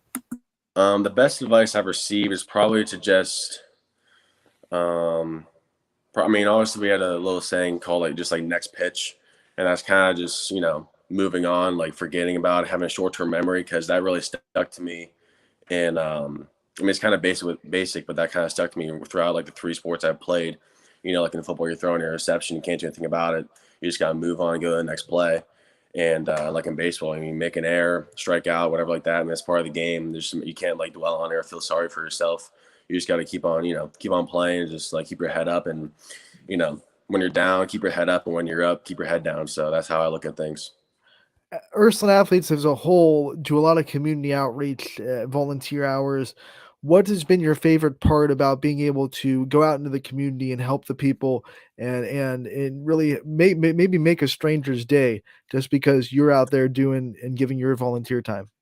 It's definitely really cool, going to Ursuline. We do a lot of service work with football and baseball and basketball. So I've gone to experience a lot of things, within the city, and just helping the community out with whatever it's landscaping or Easter gift baskets, all that stuff.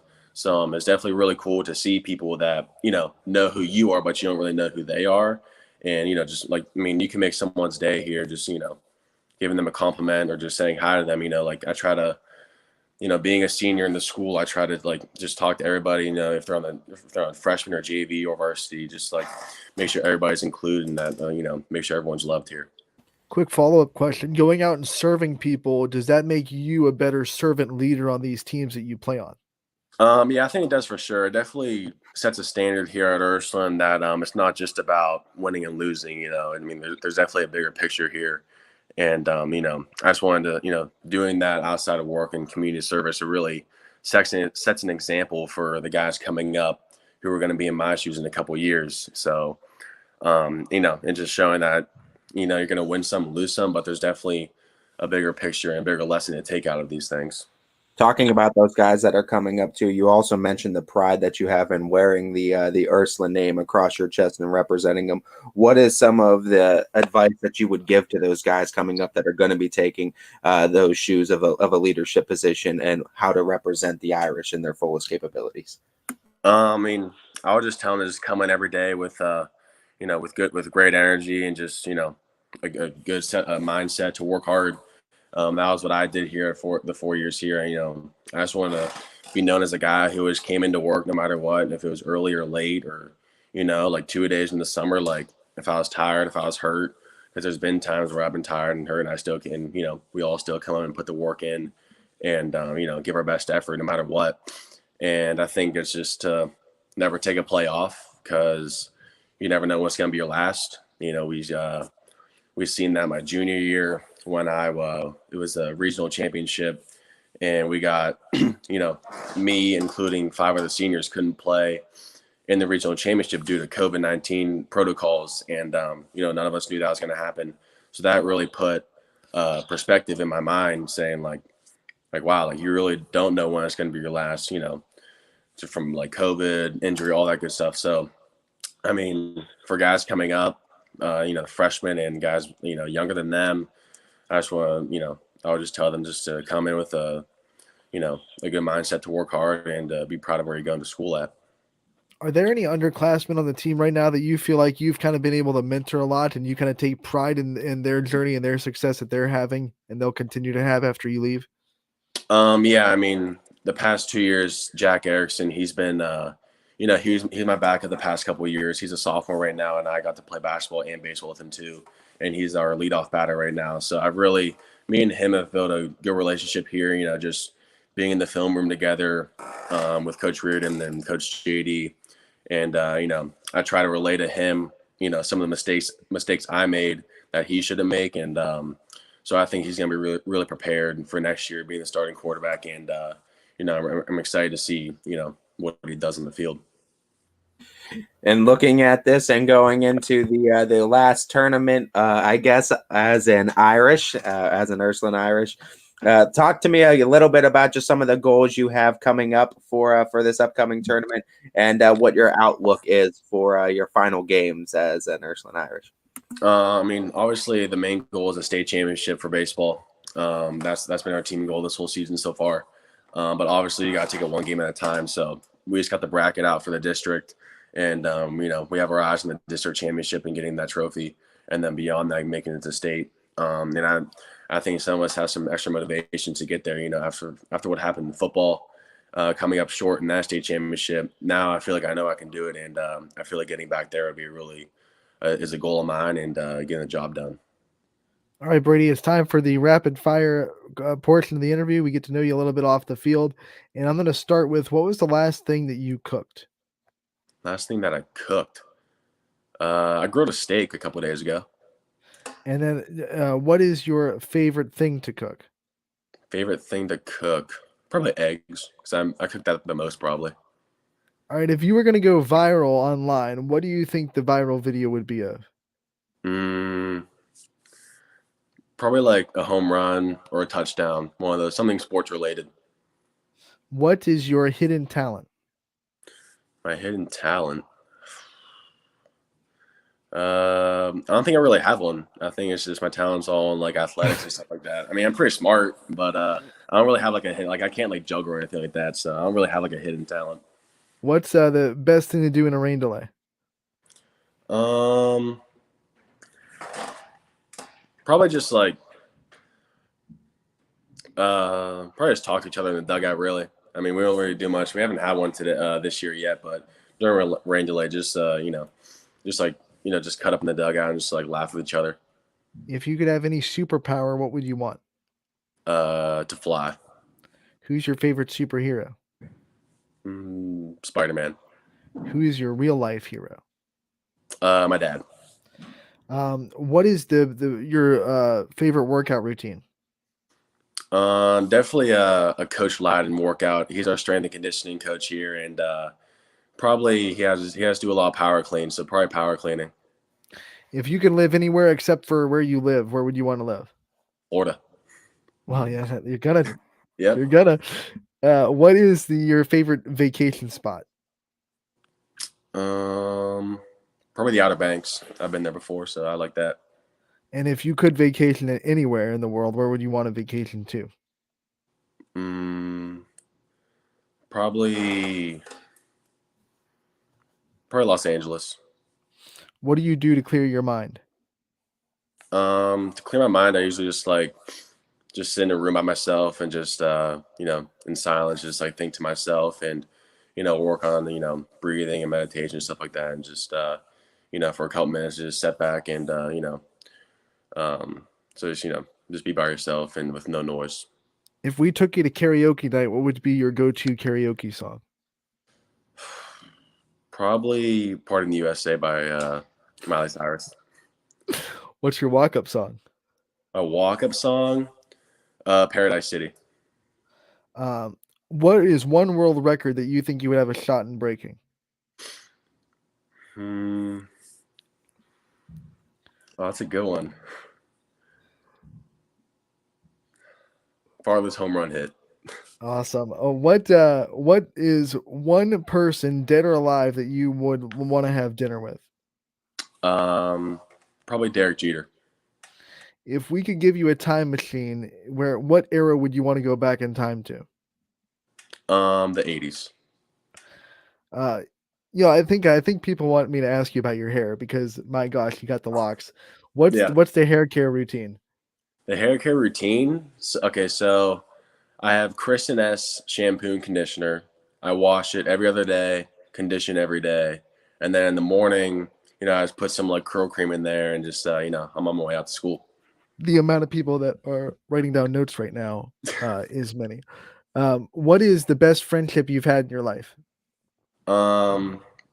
Best friendship is probably with my dad and my brother, just my whole family. Those are the best friendships I have right now. And outside of family, probably with Dean Boyd. He's one of my best friends too. All right, salty or sweet? Salty. What's your guilty pleasure dessert? Cheesecake. All right, if you could buy any car, afford any car, what car would you want to drive? It would be an all black 4Runner with tinted windows and black rims. All right, and sunrise or sunset? Sunset. Cats or dogs? Dogs. Do you have a pet? And if you do, and it could talk, what would it say about you?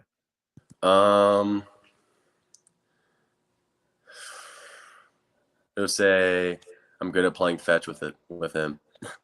What is one of your childhood fears? Storms. I was really scared of like thunderstorms. All right, and last but not least, we're gonna go with what was the last show that you binge watched on Netflix? Fuller House. All right, Brady. Before we do let you go, we do want to give you the chance to thank your support system, the people that are always there for you, and the people that you probably wouldn't be where you are in your journey without. First off, my family. They're always supporting me, and I just want to thank all the coaches I have at Ursuline, all of my teammates, and the job's not done yet. So, I'm looking forward to the rest of the season now. Brady, thank you so much for taking the time to join us. We wish you the best of luck in that season. We hope it goes as far as it possibly can. We can't wait to cover it, and we look forward to talking to you again real soon. Thank you. Appreciate it. Thanks for having me. Brady Shannon of Ursuline baseball, football, basketball, whatever sport you want to pick that he represents. He's from all of them, and he's joining us today on Running Point. We appreciate his time. Appreciate the time of all of our guests today as they take time out of their school day or their day in general to be on Running Point. We can't thank them enough. Get those nameplates back up. Yeah, no doubt that Brady Shannon too, just taking the time out of his busy day too, and busy time coming up with the tournament just dropping too, and knowing what kind of work lies ahead for all these teams. But no, he's busy, of course, with college coming up and everything. But great to get a chance to talk to him, and great for him to make a Running Point debut here in the new era. Ty saying, just in case people forgot our names, we need those nameplates up. Just in case. It's a necessity. When you look at Ursuline baseball, he brought up their record. They're 12-7. They've definitely had their ups and downs. But I think it's one of the teams that has the biggest under the radar potential in the tournament. I mean, they have wins over some really good teams over the season, and they could compete with some of the best, no doubt. And I mean, when you look at the Irish and the way they've been able to play the entirety of the season, they have the pitching depth, they have the offense. It's overall just one of the best, I think, in the area. And like you said, and it's a dark horse team just because they always play up with their schedule. So record never reflects, I feel like, how good that team is for the tournament. I think one of the most dangerous things that can happen in high school baseball, softball, any sport really, is one of those teams that has a really tough schedule, struggle in that schedule, and get a record that gets them into the middle seedings. Because then, your 2, your 3 seeds, they're going to have to play a team that is absolutely ready for the task and has been playing a monster schedule all season, and they're a 13. So you're like, we have to play this team in the sectional finals.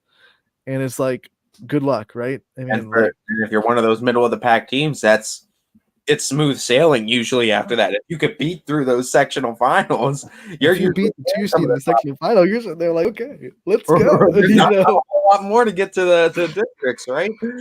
But you see that in like the teams like Notre Dame Cathedral Latin in every sport. Outside of our YSN covered map, teams like Canton Central Catholic, teams like St. Vincent St. Mary that sometimes might not have the best record in these sports, but man, do they play tough schedules. And the really dangerous thing is when they get seeded in the middle of the pack, like that 10 to 15 seed, that can get really dicey. yeah, no doubt. And I mean, you're going to see that kind of be the case going forward when it comes to some of these teams, like what we said with Mooney too in baseball. We saw where Mooney's been ranked too in the baseball realm. They're kind of that middle of the pack team. You got to watch out for these teams. They play tough schedules for a reason. And that's exactly where they want to be flying, is under the radar come tournament time. And it's going to be exciting once this tournament kicks off for the baseball realm, because you mentioned Ysn, I mentioned Mooney. There's teams like that all over the place where we haven't really gotten to see some of these lineups at full strength, especially in these lower division schools. So it's going to be interesting too. Who's going to catch fire before the tournament? And obviously, Ysn won't have to worry about being under the radar as far as seeds go, because I believe they're sitting near the top. Yeah, they're the 4 seed, so they don't get into that conversation this year, but it's a conversation that needs to be had about other teams that are like that definitely. You mentioned Mooney, and I mean, like, you got to look at where Mooney's, I think, ranked too. I mean, down in D3 for the baseball side of things. I'm pretty sure a middle of the pack team. It's a case where the schedule you play, and Mooney's the same way too, play up divisions constantly. And even in cases where, records don't reflect the best thing and you don't get seeding, sometimes you do get respect too, because we've even seen it with JFK's side of things, where the losses they have, I mean, I don't think anyone's doubting the losses Warren JFK has had on the season too. Definitely respectable. Cardinal Mooney is the 11th seed, I believe, in Division 3. Yep, 11 seed, and they're over in Struthers. So scene part in D. You're gonna feel right at home down there. And I tell you what, Mooney playing Camel Memorial in the sectional semi, and then winner goes to Grand Valley, the 2 seed. Grand Valley might be in for some trouble if Mooney gets there, man. I'm telling you, Mooney's. That's one of the Grand Valley got the 2 seed. They're sitting there like, we have to play Mooney. What's this about? And I mean, Mooney had the 11th seed, so they could have they had a pretty decent pick of where they could have went. They went right at 2 seed Grand Valley. They said they won them, so it's going to be interesting. And here's a team in Division 3 that also, we talked about YSN non-YSN teams that people have to watch out for. You better put some respect on Rootstown, right? And Rootstown lost to JFK last night 1-0 in a pitcher's duel. So Rootstown, just like in softball where they're the 8th seed, in baseball they're going to be a seed that's not necessarily top 4, but you can't sleep on the Rovers outside of the YSN family. And I told you, that's like a little battle of Portage County and that other branch of the top end of that bracket, because it's Garfield and Ravenna Southeast facing off against each other, and the winner will play Rootstown in the bottom end of that, or in that top end of that bracket. So all good Portage County teams, and it's all teams that you're going to see represented. Obviously, we hope our team Garfield gets through it, but hey, we know Southeast might be on the fringe. We might get them as a YSN school, and possibly Rootstown too. We might be knocking your way, and hopefully they come knocking our way too. So let's just be honest. Eventually, we're taking over the world. So yeah, Portage County, we're right here too. We're waiting for you. We're like that army that's coming up your lawn in the castle, and the lawn's so long, but we're coming. We're coming. You can't dodge us. You can't go anywhere against us. We're coming. Yeah, but that's going to be a great battle too. And you're right. Rootstown always has a solid baseball program. Yes, that's one of the things that's always funny. Like when you go and you look at the ancient castles, and it's like the lawn is bigger than the actual castle itself, because it was meant that people would want to give up halfway through and be like, I'm not even walking that way. So we're coming. I know that was a random mind thing from Anthony, but.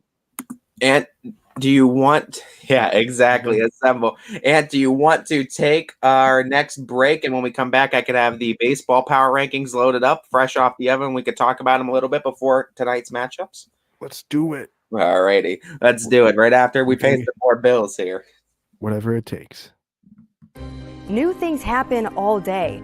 Some are good, some not so good. In today's complicated world, while you're busy working, playing, and living life, we're busy helping you make sense of the day's news.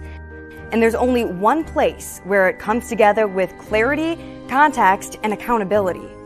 It's 21 News at 6 with me, Madison Tromler, and Derek Steyer. 21 News at 6. It's what the day's news really means to you. Welcome home to a home made homier with Baird Brothers Fine Hardwoods. Inspiration starts at BairdBrothers.com and is turned into reality when high-quality hardwoods are delivered right to your home. Baird Brothers has the latest design trends, shiplap and skinny lap interior siding, antique oak rustic flooring, and, well, you'll find them all at BairdBrothers.com. Ordered easily, delivered conveniently, enjoyed comfortably. BairdBrothers.com. At Greenwood Chevrolet, shop with confidence knowing we're ready to go the extra mile for you. With the largest selection of used vehicles in the Valley, backed by the Greenwood Advantage Warranty. Every one of our vehicles has undergone our own 126-point inspection, so it passes the most important inspection, yours. No other dealership has the extra inventory, gives you extra for your trade, and goes the extra mile for you. Only at Greenwood Chevrolet. WRS Wealth Advisors, the area's premier wealth and retirement specialists. Located on South Avenue in Boardman. Quality, customer service, and integrity. Those are the 4 words that have driven our success since 1957 at Joe Dickey Electric. Joe Dickey Electric is one Mahoning Valley landmark business that stays current with the requirements of our customers. Family owned and managed, we are an electrical contractor and energy solutions provider. Every member of our team adds to his or her skill set through ongoing training. Residential, commercial, industrial, automotive, and more. We keep ahead of the needs of our customers with a fleet of more than 50 vehicles and 24/7 emergency service, so you're never left in the dark. Welcome back to Running Point on YSNLive.com. Let's pull up the boys' baseball power rankings. And 1 is Canfield, 2 is Fitch, 3 is South Range. And, you look at Canfield Fitch, I guess I got to go to the disclaimer again. The voting was submitted on Sunday, so last night's results not included in these power rankings. It just reinforces the idea, right? That we got it right? But I mean, yeah, Canfield Fitch 1 and 2, South Range 3, JFK's 4, Salem's 5, Mohawk moves up to 6. They keep moving up the ring. Columbiana 7, Louisville 8, West Branch 9, Hubbard drops to 10, but they're still on the power rankings. And right now, you got to figure this matchup tonight's not just for conference implications. I would say that number 1 in the power rankings can all of a sudden be on the line now. Fitch is, you win 2 in a row against Canfield. I think it's undoubtable then that you could. This is, I think, the most that Canfield's been threatened in a couple of weeks now at losing the top spot in this power ranking. If you're the 2 and you beat the 1 twice in the same week, I don't think that's tough to argue. I don't know. That's tough to argue unless Fitch drops a game later this week. Yeah, they would have to drop 1, and yeah, that would be the one I think kind of factor that could change things up. But I think Canfield's top spot or perched on that top spot is being threatened by another bird. It's going to be interesting. But we'll see if the trend continues and Canfield has a response tonight. And remember, Fitch started this big run towards the rankings with that win over JFK. On Friday night? No, Mm-hmm. Friday night was rain. Thursday night, right? Thursday night, I believe. Yeah. It felt like Friday because it was the last game we got in before the weekend because we got pelted with rain on Friday and Saturday. Yeah, absolutely. But I mean, you look at that. Yeah, Fitch beating JFK was I think a huge win too. I think them also beating Columbiana on the season in a pretty convincing fashion was a good win for Fitch. I mean, it's a young team, but they keep showcasing it. They got to go back to back though against Canfield, and we know one thing's for certain: it's very tough to beat a team twice. Oh yeah, especially 2 days in a row. But the good news for Fitch is they have I believe who do you think is going to be throwing today? They might go Joe Roth. They might didn't throw. He didn't throw yesterday. I would think Coral's probably going to be sidelined just because of for elbow soreness. Yeah, absolutely. Petridis has to be out with 8 innings pitch. He's probably close to that 125 pitch mark. So I can't imagine you use Petridis tonight. I mean, you still have Jack Knight that can throw some innings for them too. So I mean, they could definitely put Jack Knight on as well. You wonder who Canfield throws. Yeah, that's a good question. If Shaw threw, I mean, take your pick. You got Petro, you got Bino. Jeez, it's like there's ace after ace that they could throw. If you got the big cheese and the big lefty hurler and Landon Bino cheese, tough task to ask for Fitch to try to go back to back with that kind of power on the mound. Salem stays steady, and I think they've earned that top 5 spot after coming off of their struggles this season. They've won like 13 of their last 14, if I'm not correct. They have the one loss last week to Louisville. That's why Louisville probably has stayed on this list or cracked this list too. So that's interesting, and I think Salem has a good chance to stay in that top 5 tonight. They play West Branch. That'll be a top 10 matchup between 5 and 9. If West Branch needs to build that resume for a top 5 seed, though, that's definitely a game that can do it. Ty, here's a quick question for you before we get out of here, and before we'll talk about these power rankings a little bit more tomorrow, since we have a very abridged version of discussing. Fresh off the oven, folks. So we wanted to get. What team outside of this Power 10 do you think has the best chance to make a tournament run? Ooh, that's a great question. I mean, Mooney's got to come. Mooney's one team that comes to mind for certain. I think Mooney's one team that comes to mind. Also looking at this, I mean, we've seen Boardman have the likes to beat a team like Canfield too. So, I mean, you have to, I think, consider Boardman as a team that can be a dark horse contender going into the season. Any of those AAC teams, though, too. Howland, I feel like, is a dark horse contender. There's just good baseball that's enclosed with these teams. And I really think that they all have a really good shot at making some noise going forward, honestly. I'd like to say a couple of Division III teams because there's some really good ones in the top 10 of the seedings in Division III. But that Division III bracket, you had to have to go through South Range, Grand Valley, Columbiana, and Ursuline. You have to talk about Ursuline, though, too, right? That's right. Ursuline. Easy right there. Easy to forget about them because they have been featured on this power rankings before, but not currently on them. But Ursuline, I mean, 4 seed in Division III, if I'm not mistaken. Yep. Yeah, I mean, Ursuline is one of those teams too you have to consider because they're just kind of treading water, I think, right now. But they're really going to unleash the wave come tournament time, and it's going to really, I think, wash over some of these teams in ways they can't be ready for. Crestview isn't on the power rankings, but they're right under Ursuline is number 5 seeded in Division III. Yeah, no doubt a quality team. No doubt. And then you look at Springfield, who's sitting in the top 10 of the seedings in Division III as well. So I think I would pick Division III just because there's more teams in that are really good that have a chance to make a run. When I'm looking at Division II outside of this, Niles might have a chance. Lakeview, they've shown that Lakeview can win big games. Lakeview would have a chance. Yeah, I think so as well. I think I had Niles ranked in the top 10 or at 10 too.